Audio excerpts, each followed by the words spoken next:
आज हमारी जो नौ पीढ़ी है वो ना शास्त्र स्वाध्याय कर रही है और ना संतों के वचन सुन रही है, ना माता पिता की आज्ञा में रह रही। तो अनुशासनहीनता सदैव पतन का मार्ग पुष्ट करती है। अगर हम अनुशासित जीवन व्यतीत करें तो उन्नति का मार्ग हमें मिल सकता है। माता पिता का अनुशासन, शास्त्र का अनुशासन, संत गुरुदेव का अनुशासन, तो हम आगे बढ़ सकते हैं। तो पहले क्या था कि नवीन बच्चों को परिवार से अलग करके गुरुकुल में रखा जाता था, जिससे वहाँ उनको ब्रह्मचर्य की त्रिकाल संध्या, भगवत आराधना, वैदिक सिद्धांत, मनुष्य जीवन की उन्नति के क्या क्या लक्षण होने चाहिए, अवनति किन किन कारणों से होती है, वो सब ज्ञान होता था। अब अध्यात्म की तो शिक्षा हो ही नहीं रही है, आधुनिक शिक्षा ही हो रही है। आधुनिक शिक्षा में इतनी क्षमता नहीं है कि वो हमारे मन को रोक सके। आधुनिक शिक्षा में इतनी क्षमता नहीं है कि हमारे मन को रोक सके या शांत कर सके। ये केवल आध्यात्मिक शिक्षा में ही दम है। तो आध्यात्मिक शिक्षा विहीन आधुनिक शिक्षा में अब वो अपने माता पिता का अपमान करना, नाना प्रकार की क्रियाओं द्वारा ब्रह्मचर्य को नष्ट करना, व्यसन करना, इसमें हमारी नई समाज बढ़ती चली जा रही है। आप देख लो, छोटे छोटे बच्चे हस्तमैथुन का शिकार हो रहे हैं। छोटे छोटे बच्चे गंदे वीडियो देख करके बॉयफ्रेंड गर्लफ्रेंड, छोटे छोटे बच्चे व्यसन करने लगे हैं। अधिकतर जो माता पिता के अनुशासन में नहीं है, जो शास्त्रों का अनुशासन पालन नहीं करते, तो इसलिए आज ज़रूरत है अध्यात्म शिक्षा की। अगर हम अपने बच्चों को थोड़ा शास्त्र श्रवण कराएं, थोड़ा नाम जप कराएं, पवित्र भोजन पवाएं और उनको मित्रवत व्यवहार के द्वारा समझावें कि ऐसे ऐसे गंदे आचरण वाले मित्र मिले तो इनसे दूर रहे। ऐसा छूना, ऐसा करना, ऐसा देखना ये निषेध है, तुम्हारे जीवन को गिरा देगा। नहीं तो छोटे छोटे बच्चे पतित होते चले जा रहे हैं। जो हमारी एकाग्रता विद्याध्ययन में लगनी चाहिए, जो हमारी एकाग्रता सामाजिक सेवा में लगनी चाहिए, वो एकाग्रता हमारी नशे में और व्यभिचार में जा रही। हम कह रहे हैं फ्रेंड बनाना कोई पाप नहीं है, लेकिन व्यभिचार करना पाप है। फ्रेंड बनाओ, खूब घूमो, खूब आनंद लो, कोई परेशानी, लेकिन गंदा आचरण मत करो। अगर गंदा आचरण करोगे तो वही तुम्हें डिप्रेशन में पहुंचाएगा, एक दूसरे का मतलब जीवन पतित हो जाएगा। आगे चल करके आपको एक ही रास्ता दिखाई देगा, या तो घोर व्यसन में पड़े रहना या सुसाइड कर लेना। आप देखना, क्यों? क्योंकि मनचली वृत्ति एक जगह टिकती नहीं है। चला भी है समाज में बॉयफ्रेंड ब्रेकअप, इसमें चरित्र आपका दूषित हो रहा है, आपके विचार दूषित हो रहे हैं, आपकी मानसिकता दूषित हो रही है। अब आप अपने जीवन को ऐसे गर्त में गिराने जा रहे हैं जो पूरे जीवन आपको दुख देगा, क्योंकि आप एक सद्गृहस्थ नहीं बन पाएंगे। यदि आपने ऐसे गंदी आदतें की और आपका ब्याह हो गया तो आप अपनी पत्नी से संतुष्ट नहीं रहेंगे।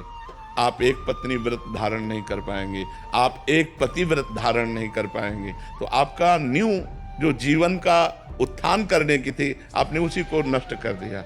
इसलिए हमारी बच्चों से प्रार्थना है कि गंदी बात से बचो। दोस्ती में हम कहते हैं कि दोस्ती हजारों से कर लो, हजारों से दोस्त। हम तो कहते हैं शत्रु किसी को बनाओ ही मत, ही पूरे विश्व को मित्र बनाओ। मित्र बनाने में कोई बात नहीं, लेकिन गलत आचरण मत करो, गंदा व्यवहार मत करो। जब तक ब्याह ना हो जाए तब तक ब्रह्मचर्य का पालन करो, माता पिता की आज्ञा में रहो, ऐसे बिल्कुल गंदे आचरण नहीं। तो ये हमारे समाज का स्वरूप बिगड़ता जा रहा है। इसे आप ही लोग मिलकर संभाल सकते हो, माता पिता। और अगर आप सुधरो तो सुधर गए समाज। हम दूसरे को सुधारने की चेष्टा न करें। यदि हम अपने को व्यसन और व्यभिचार रहित बनावें तो हमारा समाज सुधर जाए।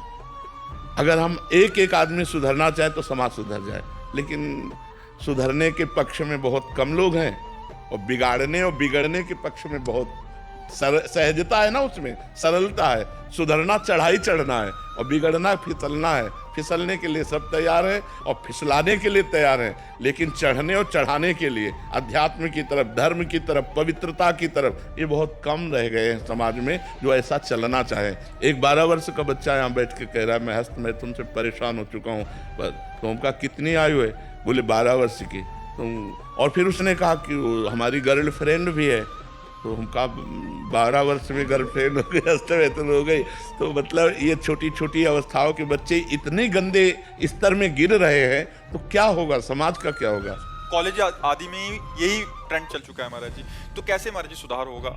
जैसे आप कह रहे हैं कि दोस्ती करने में कोई दिक्कत नहीं, बट वो अपनी इंद्रियों पे काबू ना करने के कारण फिर वो उस फिसलन में नहीं, हम जैसे अपनी बहन के साथ भी तो रहते हैं घर में, मित्रता रखना कोई पाप नहीं, कोई दोष नहीं है। लेकिन मित्रता रख करके कुपंथ में चले जाना, कुमार्ग में चले जाना, ऐसी हरकतें कर देना जिससे जीवन बर्बाद हो जाए, तो हमें लगता है इस पर सुधार होना चाहिए। बच्चों को अपने जीवन को पवित्र रखना चाहिए जब तक पाणी ग्रहण ना हो जाए, जब तक माता पिता सुव्यवस्थित जगह ब्याह ना कर दें तब तक। देखो, जो ये बच्चे एक दूसरे को भगा ले जाने वाली वृत्ति रखते हैं ना, वो बहुत दुख पाते हैं।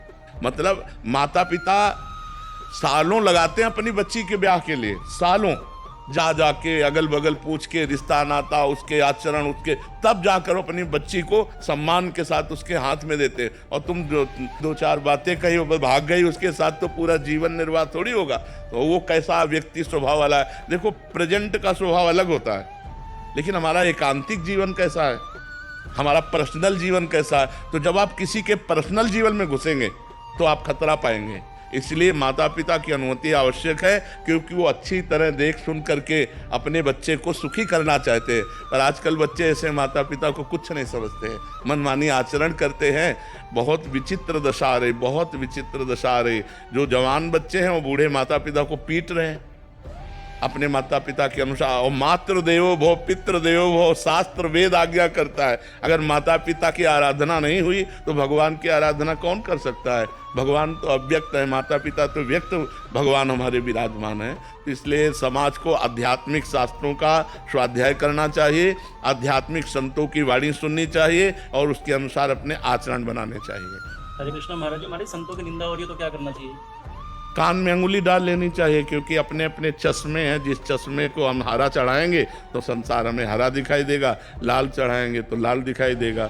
अब संतों के भाव को समझ पाना, स्थिति को समझ पाना तो संत ही है। तो संत तो सब है नहीं, तो जिसकी जैसी दृष्टि है वैसे ही तो दर्शन करेगा, और जैसा दर्शन करेगा वैसा वर्णन करेगा। जाकी रही भावना जैसी, प्रभु मूर्ति देखी तिन तैसी। तो हमें चाहिए जहाँ संत निंदा हो रही हो वहाँ कान में अंगुली डाल करके चले जाना चाहिए।